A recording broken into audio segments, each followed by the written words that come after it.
why I took the job and what I hope happened, okay? I took the job because I thought that I could make an impact on kids. Not all kids, but some kids. And I thought that's the place you have to be if that's going to really happen. And I also, in doing that, said to myself, because I know I had kids come up to me and say, "You ever smile?" I say, yeah, I do. Probably not when I'm in school here, but I do, yeah. I mean, I know that there were those that thought I was pretty firm, and I was, because I felt that, number one, kids had to know where you stand, and they had to know that you were going to do something about it if that didn't happen, okay? And so I never was going to, I said to myself, you're not going to mess around with kids.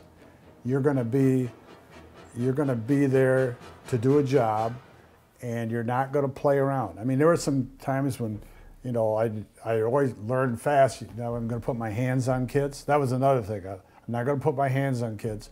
Sometimes I'd go up, if it was Butchie, I'd say, Butchie, I said, I'm going to my office.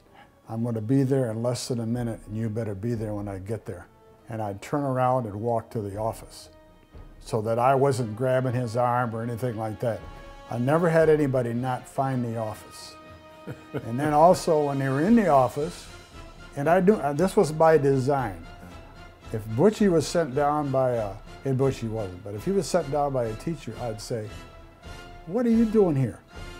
What are you doing here?" Well, now I said, "No, why are you here?"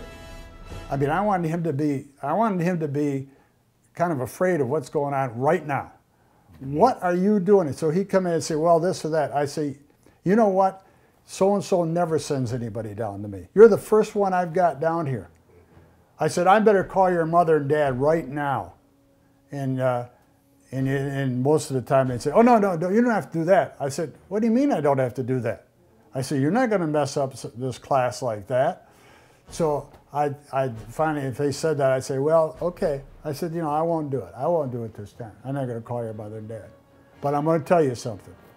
If you come down to my office one more time," I said, "I not only will deal with whatever you're down there for that time, but I said, I'll call your mother or your dad, and I'll tell them about both of those times. The first time I will let you off the hook, and then, but I mean, part of it was a game, in a sense, but part of it was what I decided I wanted to do." And I've had some kids come up to me, which I feel good about, and say, "Do you remember me, Mr. Hendrickson?"